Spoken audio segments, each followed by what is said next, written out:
Hi, I'm Liz, and welcome to Believe in Yourself. So I took a very long break in April. It was actually the busiest month of my life. That's probably an exaggeration, but whatever. I went to Star Wars Celebration, which was genuinely one of the greatest experiences I've ever had. I spent a lot of time at the Del Rey Books booth at the convention, which was amazing. I got 2 books signed. I talked a lot to the people there. I went to one of the publishing panels. It was just an amazing experience, and it was like really dominated by books for me, which was amazing. I bought this mug there. Ewoks, baby. That plus a lot of birthdays, my anniversary, just April is a very busy time for me and always is. So I should have expected this, and I didn't see it coming. Shame on me. But now I'm back. I did keep up with my reading goal pretty much. I got to 9 books in April.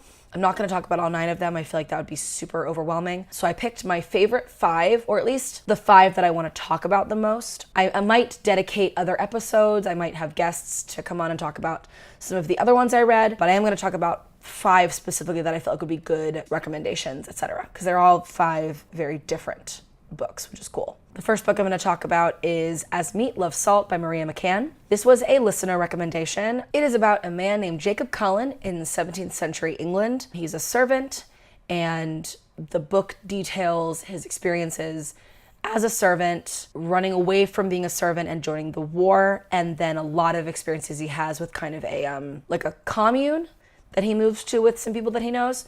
So that's sort of like you meet him and you spend a lot of time with him. The book is not only long, but written so beautifully in like specific period language. It was written in 2013, but it feels like a book from the 17th century because of how the writing literally puts you in that time period. This was a very difficult book for me to read, not only because of what I said earlier with the style that it's written in, but also because of the content. Jacob is a villain, no bones about it. It's from the first person. We are in his head the entire time, but he is a terrible, terrible, evil person. We have to watch him through a lot of it hurt like a lot of people.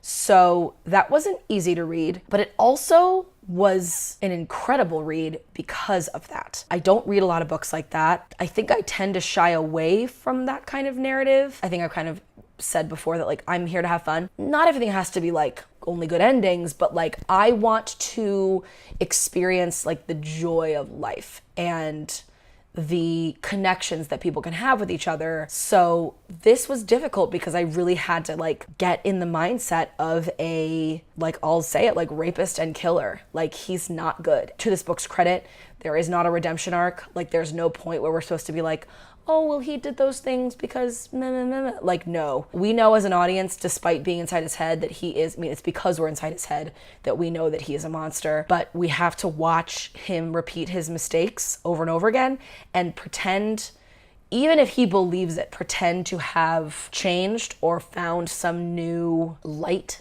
and he never does. Like, not to spoil, but to know that this book never tries to redeem him, I think is important in even just talking about like a basic plot synopsis. Like I started it, I got to the end of part 1 where some really bad stuff goes down. If I had read some reviews that said, oh, this book tries to redeem him, I probably would not have finished it. I am intrigued by what this author was doing by telling the story of such a horrible person. Like I do think that she does it well. It's extremely well written.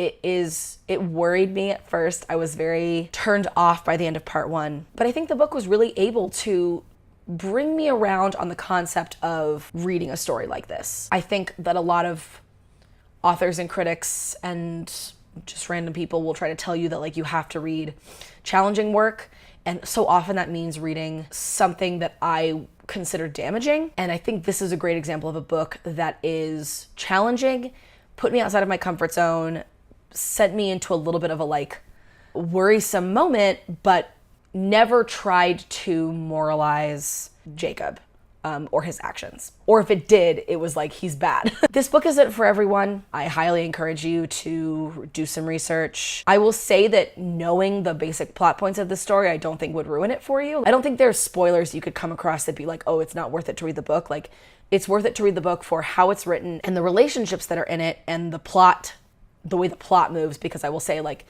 this book felt like I read it in 1 second and also an entire eternity.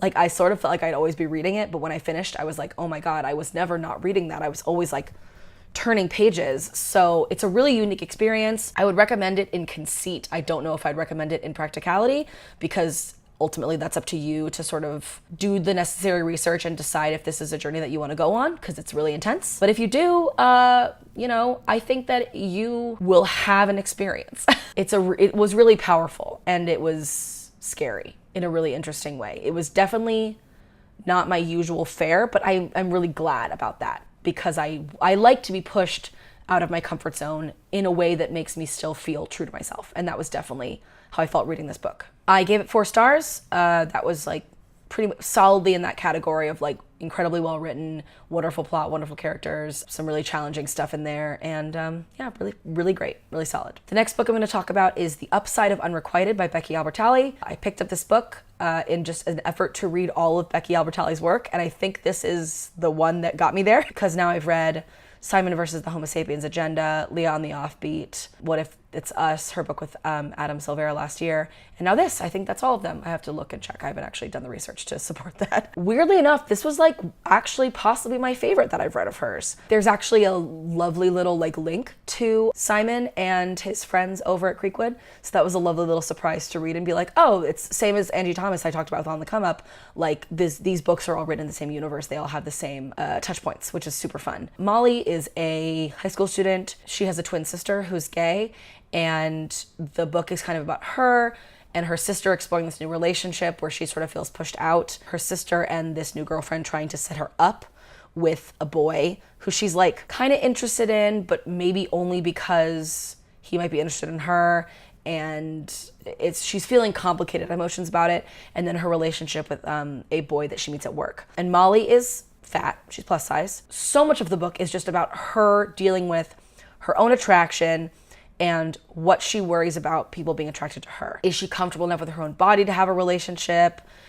Does she have enough self-confidence to advocate for herself? There's so many things that go on when you are of that age and you have self-esteem or body image issues. And I thought Becky Albertalli nailed it in like every conceivable way. I feel, like always, I feel so seen by her work. My little teenage self that lives inside of me was crying. And I actually did cry at the end. My adult self cried also. I just feel like Becky Albertalli has been like looking over my shoulder my whole life, and then she wrote books about it. And I loved Molly.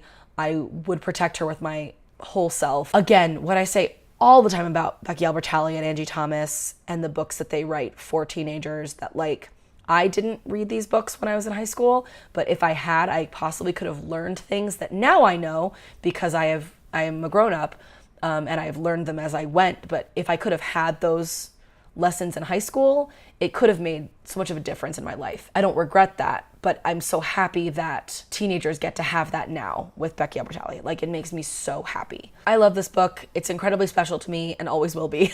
So that's all I really have to say about it. I don't really want to get too much into the plot in case you decide to read it. There's lots of good, like, not just romantic relationship stuff, but also friendship stuff in it. That's great. Gave it 4 stars. As always, love Becky Albertalli. So into the work she does and so grateful for it. The next book I'm going to talk about is Her Body and Other Parties by Carmen Maria Machado. This is a book of short stories. It is the best. I think I could say a lot of the same things I said earlier this year about Oyeyemi's short story collection, What Is Not Yours Is Not Yours. They're very similar. They both have a lot of horror elements, and they also both have a lot of gay elements. But I actually feel like Carmen Maria Machado's book spoke to me more than Oyeyemi's. There are still some that kind of went over my head, which I think tends to happen with short stories just in general. But there were a couple that I really felt deeply affected by. There's one, I think it's actually the longest one. It's called Especially Heinous, and it is miniature like plot synopses of every episode of Law & Order SVU, but rewritten to basically be like a horror show. Lots of creepy stuff like doppelgangers, and the boom boom that happens at the end of the opening sequence is like present in the story. It's like the characters can hear it. So cool, so scary, and also funny, like actually really satirical and hilarious, but also like in a terrifying way. So that story is incredible. Like I would recommend, if you can just get a hold of that story, like I think there probably are PDFs of it online.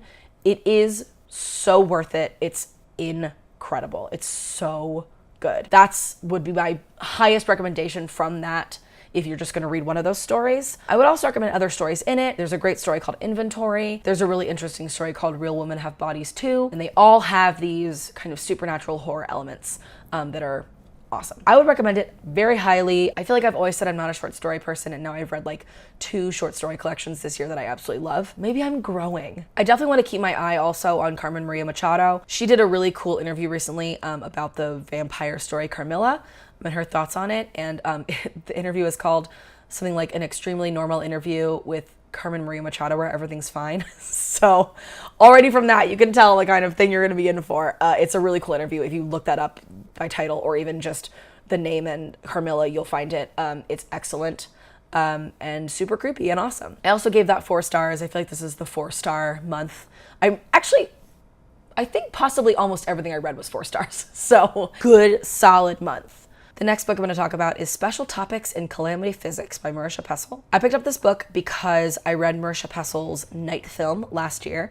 It was one of my absolute favorite books from last year, like hands down, probably top 10, maybe even 5. I didn't do that kind of rating scale, but maybe I should. It's an excellent book, and so now I like really want to read everything that she's ever written. I've started to kind of like glance at reviews when I don't know anything about a book because I've been burned before by the Pisces. So now I'm like, I gotta make sure that people aren't saying horrible things about this book. So I read a couple of them, and people seemed really down on this, so I was really interested to start it. It's about a girl named Blue and her father and her relationship with these students and her teacher at her new school. What people have said about it, and they are right to say it, is that it is very similar to the book The Secret History by Donna Tartt, which I've talked about before. I love that book, and I loved this book too because it was similar to it. Like, I don't think them having things in common is a problem. I would read 100 books about like codependent intellectuals doing crimes. Like, I genuinely would. And I think this book actually incorporates something that The Secret History doesn't,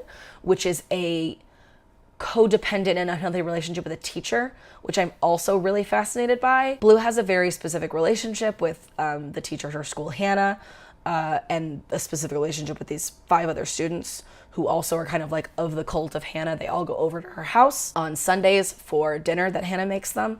And Blue makes a very astute observation kind of early on, which is like, why does this adult seem to have nothing going on in her life except to like hang out with these 5 teens? Warning sign, like, why? And because the book addressed that very quickly, I was like, I'm in. Like, as long as we're operating under that pretense while reading this, I'm good. Like, we all know that that's bad, and I'm glad that the book does and digs into that kind of toxic relationship.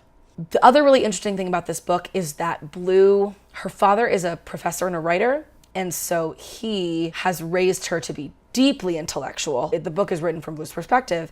We are literally constantly being inundated by cultural references, books and paintings and speeches and just all the things that Blue knows. She's always comparing something that she's experiencing to some other piece of art or culture. The super interesting thing is that I only realized about halfway through that half of the things that she references are not real. There was a specific book that she referenced about 2 girls murdering their parents, and it sounded kind of vaguely familiar. So I went and looked it up, and it is not real. The girls that she mentions are not real people. And the book that she mentions about their story is not a real book. There's a lot to unpack there of like what that means. It's very postmodern, and I said before that I don't really like postmodernism, but this book may have like pulled me over into that genre in a way that I didn't expect. So that's super fascinating to kind of realize and then dig into as the book proceeds from there for me. There is a very specific Act 3 twist that nearly lost me, but it brought me back again. So I can also see why if it lost you and didn't bring you back, it might be kind of a disappointment. Plus it's so long. It's a really long book that like doing all of that work for the first 2/3 and then kind of being like, whoa, what book did I just pick up? Could be a little off-putting. So like, I can't vouch for this book's quality in perpetuity, But specifically for me, in this instance, when I read it, I was obsessed. I gave it 5 stars. The experience of reading it was unreal. I just like loved every second of it. I was so into it. I love Blue. I love her dad. I love all the characters. They're fascinating to me.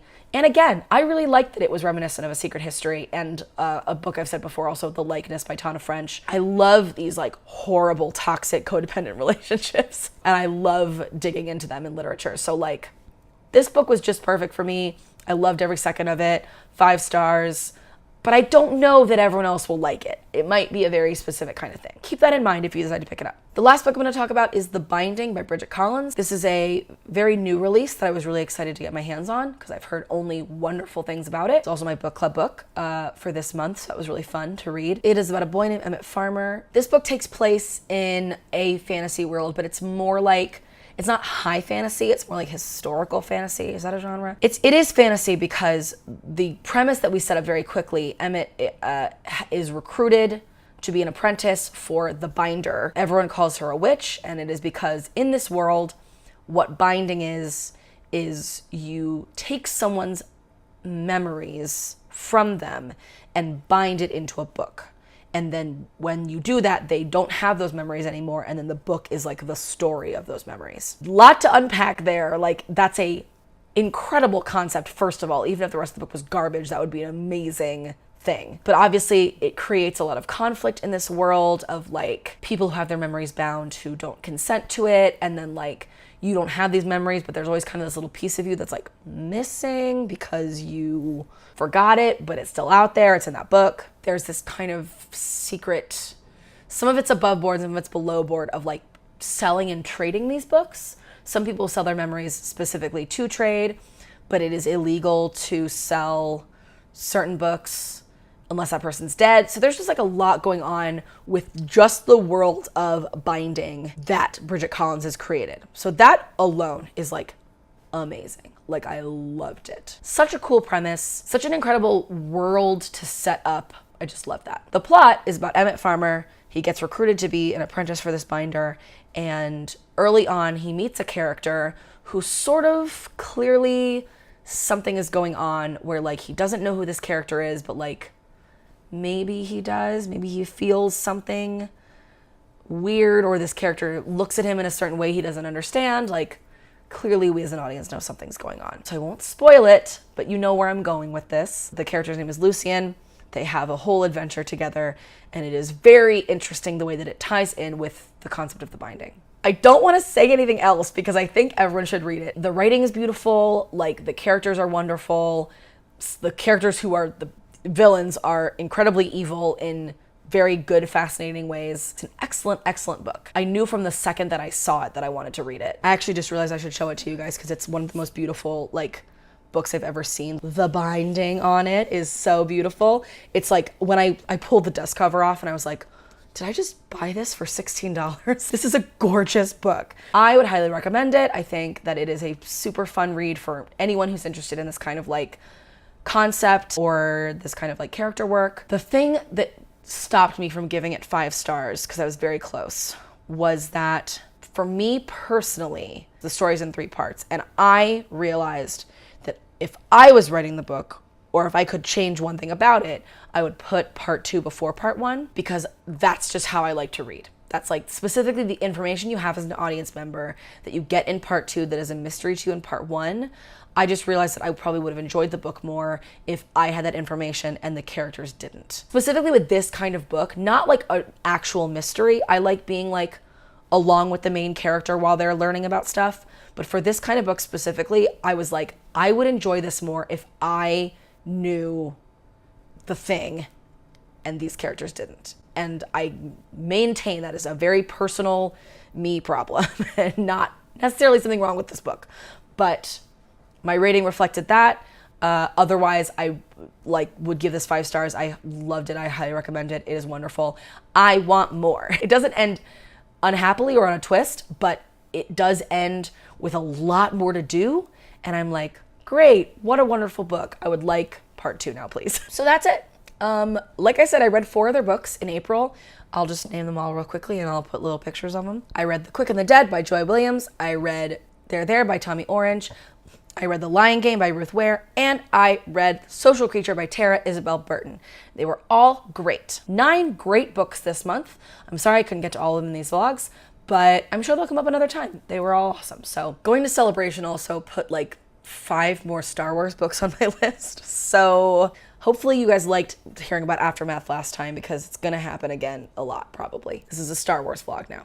I realized that I haven't actually done a reading tip for a while now. I always have a lot of questions about like how to find new books to read, and obviously like watch this vlog. But if you're ever looking for more options outside this blog, or you're having trouble because Goodreads is showing you the same books over and over again, which happens to me, a couple of really good places to find books are, I have read the Pulitzer winner and runner-ups for the past few years, and sometimes there are ones that I don't like, but like 90% of the time I love them. They're great.